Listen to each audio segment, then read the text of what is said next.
കേരളത്തിൽ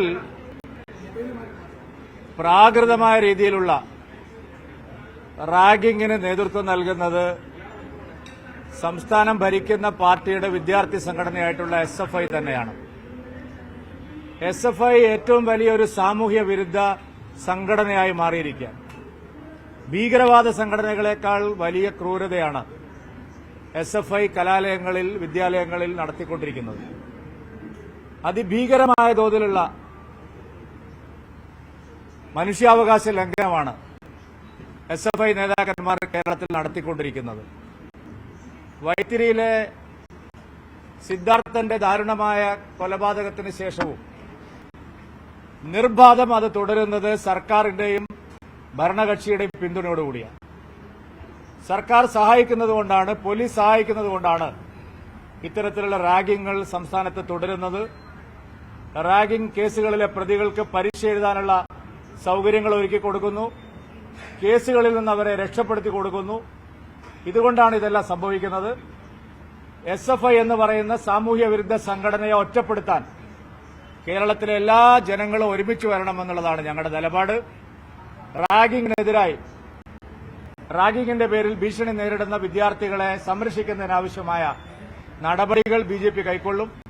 എല്ലാ ജില്ലകളിലും ഹെൽപ്പ് ഡെസ്കുകൾ ഇതിന്റെ ഭാഗമായിട്ട് ആരംഭിക്കാൻ ഞങ്ങൾ തീരുമാനിച്ചിട്ടുണ്ട്. ഇതിന്റെ ഭാഗമായി കോട്ടയം ജില്ലയിലെ ആദ്യത്തെ ഹെൽപ്പ് ഡെസ്ക് നിലവിൽ വന്നു കഴിഞ്ഞു. ഒരു ഫോൺ നമ്പറിലൂടെയോ അല്ലെങ്കിൽ ഒരു വാട്സ്ആപ്പ് മെസ്സേജിലൂടെയോ ഇത്തരം ഭീഷണി നേരിടുന്ന എല്ലാ വിദ്യാർത്ഥികൾക്കും ഞങ്ങളെ സമീപിക്കാം. എന്ത് പ്രതിരോധമുണ്ടായാലും SFIക്കാരെ നേരിടാൻ ഞങ്ങളെ പ്രവർത്തകരെ രംഗത്ത് വരും. ഈ സാമൂഹ്യ വിരുദ്ധ സംഘടനയെ ഒറ്റപ്പെടുത്താൻ ജനങ്ങളെ അണിനിരത്തി ചെറുത്ത് തോൽപ്പിക്കാനുള്ള വലിയ പ്രക്ഷോഭങ്ങൾ ഞങ്ങൾ കേരളത്തിൽ കൊണ്ടുവരും. വേണ്ടി വന്നാൽ അത്തരം സാമൂഹ്യ വിരുദ്ധ സംഘടനകളെ കൈകാര്യം ചെയ്യാനും ഇവിടുത്തെ ജനങ്ങൾ തയ്യാറാവുമെന്നുള്ളത് ഞാനിവിടെ സൂചിപ്പിക്കാൻ ആഗ്രഹിക്കാം. വയനാട് ദുരന്തം കഴിഞ്ഞപ്പോൾ 5 മാസം കഴിഞ്ഞിരിക്കുന്നു. നേരത്തെ സർക്കാർ പ്രത്യേക പാക്കേജ് ആവശ്യപ്പെട്ടതാണ്. പക്ഷേ ഇപ്പോൾ ഈ 5 മാസത്തിനൊടുവിൽ ഇപ്പോൾ വായ്പയാണ് നൽകിയിരിക്കുന്നത്. വായ്പ എന്ന് പറഞ്ഞാൽ സലാമെ, നിങ്ങൾ ഇത്ര ബേജാറാവേണ്ട ആവശ്യമൊന്നുമില്ല. 50 വർഷത്തേക്കുള്ള പലിശരഹിത വായ്പയാണ്. ഫലത്തിൽ അതൊരു ഗ്രാന്റ് തന്നെയാണ്.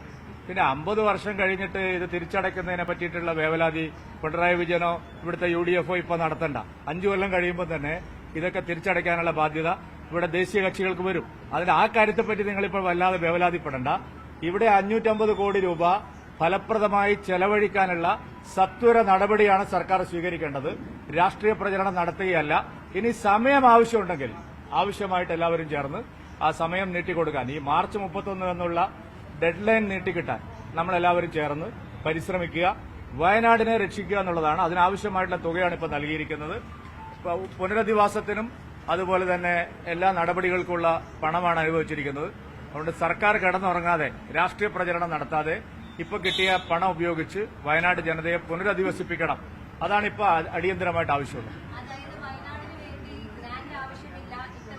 അല്ല, വയനാടിന് 50 കൊല്ലം കൊണ്ടല്ല സഹോദരി, നിങ്ങൾ എന്തിനാണ് ഇത്ര ബേജാറാവുന്നത്? അല്ല, 50 കൊല്ലം കൊണ്ട് അടയ്ക്കേണ്ട കാശിനെ കുറിച്ചല്ലേ പറയുന്നത്? പലിശരഹിത വായ്പയാണ്. പുനരധിവാസം UPA ഗവൺമെന്റ് തീരുമാനിച്ചത്. നിങ്ങൾ മറന്നുപോവുകയാണ്, രാഷ്ട്രീയം തിമിരം ബാധിച്ചിട്ട്. പുനരധിവാസത്തിന്റെ പൂർണ്ണമായിട്ടുള്ള ചുമതല സംസ്ഥാന ഗവൺമെന്റുകൾക്കാണ്. As per UPA rule, UPA government ഇപ്പോഴത്തെ ഇന്ത്യ അവരുണ്ടാക്കിയ നിയമം അനുസരിച്ചാണ്. പക്ഷേ കേന്ദ്ര സർക്കാർ കേരളത്തിനെ, വയനാടിനെ കൈയച്ചിപ്പോൾ സഹായിച്ചിരിക്കുകയാണ്. കൂടുതൽ ആവശ്യമായിട്ടുള്ള സഹായങ്ങൾ ഉണ്ടാവും. അതുകൊണ്ട് കിട്ടിയ സഹായം ഫലപ്രദമായി ഉപയോഗിക്കാനാണ് സർക്കാർ തയ്യാറാവേണ്ടത്. എന്നിട്ട് ആവശ്യമുണ്ട്. അല്ല, മാർച്ച് 31 മുമ്പ് തന്നെ ചെലവഴിക്കണം എന്നുള്ളതിനെ സംബന്ധിച്ച് ആവശ്യമായിട്ടുള്ള ചർച്ച നടത്താവുന്നതാണ്. കേന്ദ്ര ഗവൺമെന്റിന് മുമ്പിൽ സംസ്ഥാന ഗവൺമെന്റുകൾക്ക് അത്തരം ആവശ്യങ്ങൾ ഉന്നയിക്കാം. ഒരു ഗവൺമെന്റുകളുടെയും തീരുമാനങ്ങൾ ഇരുമ്പോലൊക്കെയല്ല.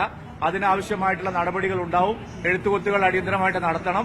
മാർച്ച് 31 എന്നുള്ളത് വേണമെങ്കിൽ ഒരു ഏപ്രിലോ മെയ്യോ മറ്റോ ആക്കി കിട്ടാനുള്ള സമ്മർദ്ദം MPമാരും സർക്കാർ നടത്തണം. സലാമെ, ഇതൊക്കെ സംസ്ഥാന ഗവൺമെന്റ് ചെയ്തു വെക്കേണ്ട കാര്യങ്ങളാണ്. അവർ ആ പ്രവർത്തനമൊക്കെ നടത്തിയിട്ടുണ്ടെങ്കിൽ ഇപ്പൊ ഈ 45 ദിവസം കൊണ്ട് ഇത് പരിഹരിക്കാം. അവരൊന്നും ചെയ്യാതെ അടയിരുന്നു. ഒരു പുനരധിവാസ പ്രവർത്തനം നടത്തിയില്ല. സർക്കാരിന്റെ കയ്യിൽ എത്ര പണമുണ്ട്? കേരള സർക്കാരിന്റെ കയ്യിൽ കേന്ദ്രം കൊടുത്ത പണം, നാട്ടുകാർ കൊടുത്ത പണം എല്ലാം അടക്കം ആയിരക്കണക്കിന് കോടി രൂപയുണ്ട്.